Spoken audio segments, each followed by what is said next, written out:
So I've really got no idea what I'm going to say or anything in this video, to be honest with you. Like, I have no idea what to title this video, absolutely no idea for anything. But basically, my dad has passed away. Now, I know a lot of you are actually new viewers after 2K17 came out, but to put it in short, basically my dad was battling brain cancer and he got it in about November last year and he passed away on September the 2nd. I've got 3 videos linked in the description. One is the first video about the cancer, and if you guys really want to know about this, then watch those videos. The second one is an update, and the third one is actually the song that we did, even though it's at the end of, I think, both videos. I don't really remember, but it is there. But you can just click the song because that really means a lot to me right now.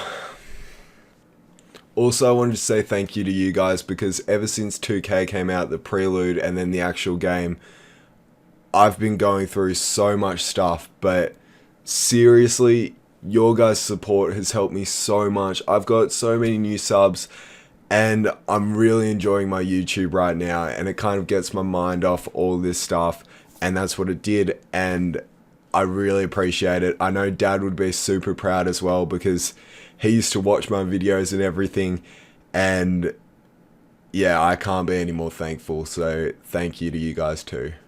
But yeah, so the 2nd of September was the day that Dad took his last breath, and I don't know, it's like, this is the hardest video I've ever had to make, sitting in front of here, and I know it's been over a month since it's happened, and I've tried to do this video probably 10 times and just haven't been able to do it because I don't get very emotional, like I don't cry or anything. It's just I can't figure out how to talk about it. I can't figure out how to get my message across.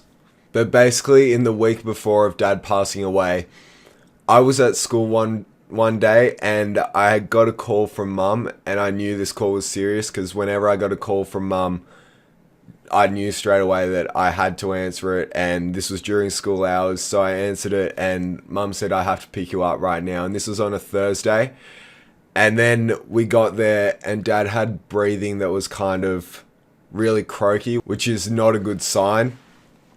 And we got there and we were kind of saying our last words like, Dad, thank you for everything. I sat down with him for about 5 minutes, although I'm not sure if he heard me. I'm sure he had some things that he heard. I just basically said to him everything I wanted to say, and we did that with my brother, my mum, and everything. So we did all that, and I love him so much. He was a massive trooper. So he came out of that whole day when we thought only a few hours left. He came out, and on the Friday, my aunt and uncle came, and I watched Pulp Fiction with him. He was telling me the whole storyline. He was telling me everything. And, like, I just can't believe how strong he was even through all those times. Because I just remember that Thursday thinking, I'm not going to see Dad anymore. And then the next day, he was so good. Like, Mum told me that Mum thinks that he just needed to do some things. He needed to watch Pulp Fiction with us because that's his favorite movie. And he did that, and I really enjoyed it. I really enjoyed watching it with Dad. And he was awake for the whole thing. He was sleeping the whole day before. And we just did so much good stuff on that day, which made me so happy. And I'm sure it made him so happy as well. But then after that Friday, which was an amazing day, it was never really the same. Dad didn't really have much response or anything, so he was also in a lot of pain. He had to be put on morphine, and he had this thing that we had a breakthrough which we had to give to him. It just got more increased every time, so like every 15 minutes it was until the end. And that was just because Dad was just feeling pain everywhere, although he wasn't in any pain. And I'm sorry, but I'm really shaking while doing this video. I don't know how to say all this stuff. And I've said to myself that this is the video I'm going to do. I'm not going to cut this video because I need to bring it to you guys. But yeah, then on a Friday, a week and a day later, every single day after that Friday, we thought that Dad was going to pass away. Every night we would tell him, thank you, all these things. Until on the Thursday night, Dad would always say his battle as a cricket innings. So sometimes, if you don't know much about cricket, this won't make sense, but if you do, you'll know. So basically the first ball was a bouncer. He got hit in the head and like he had to have surgery and everything, and then he would hit all these runs in an over. So that's what he would think of his battle as, is an over of cricket. And then we told him that it was the last ball that he was going to face that Thursday night, and that ball that he had to retire and everything because he was just in so much pain. And I remember telling Mum that I kind of just wanted him to go because I didn't want to see him in that much pain. And that morning we went out and had breakfast in the like hospital thing, and then the nurses came and said, you have to come now. And that was the last time we saw Dad breathing. And it, like, I don't know, it's not something I'm ever going to forget, but I think the thing I'll never forget, and that I'm happy I'll never forget, is how much Dad meant to me, how much us as a family were so close and still are. Although Dad isn't here, I think about him every day, and I think about all the good things we did. Like, just a year ago, 4 days ago, a year ago, I was in Sydney at the NRL Grand Final with him, at the EB Games Expo with him, sleeping in the car went and met up with one of his friends from primary school and everything. And that's what I remember. I just remember all these good times. And that's what I'm missing most, is just having my dad around. You see so many things right now that you kind of just like, I don't know how to do that because that's what Dad used to do. But he taught us so well, which is what I'm very happy with. And the last thing I ever told Dad was, I love you, Dad. Thank you for everything. And that means so much to me. Like, what that means to me is just, like, basically just thank you. Like, Dad did so much for us as a family. Like, he taught me the difference between right and wrong. He taught us how to catch a ball. I remember at the hospital, we would just go out and throw the ball and catch it. And Dad taught us how to do that. Dad would teach us so much stuff, and just how to do that, how we can improve. And he never got angry or anything. He was always very chill, and I loved him so much, and I still do. I hate it right now how I have to change everything from I love him to I loved him.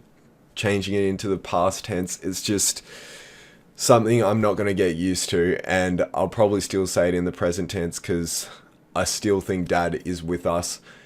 The craziest thing is, ever since he's passed away, every single day I still think he's just going to walk through my door and say, hi guys, I'm back. And that's the thing that I can just see that happening.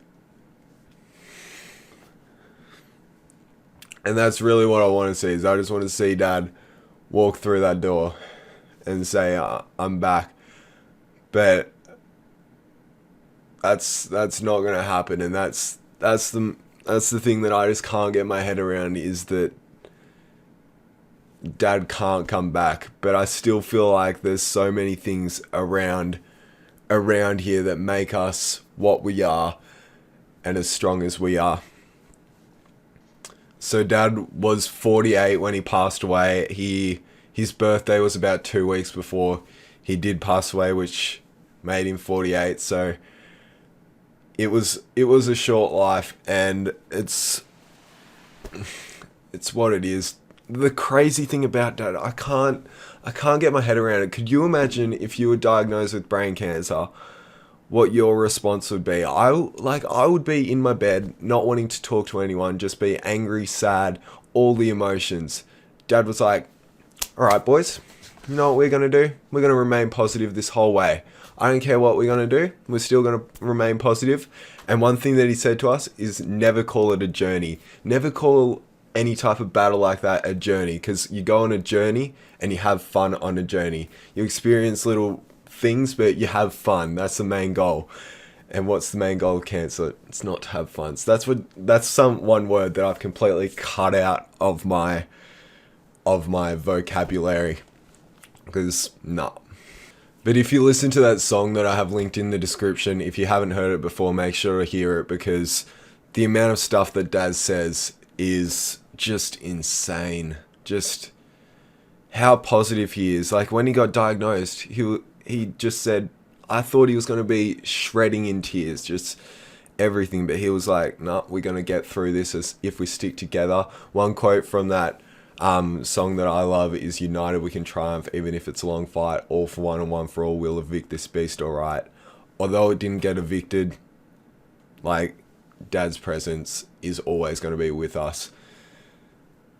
So thank you guys for watching. I'm sorry to bring this video on you, but I had to, because I felt so bad not bringing this video, and I've been thinking about it ever since like a week after Dad passed away. I've been trying to bring out this video, but I said this is the one I'm going to do, because you guys really need to know, because I have had a lot of comments and everything saying what's an update, but this is the update. So thank you guys for watching. I really appreciate your guys' support, and yeah, it means a lot to me. So thanks guys.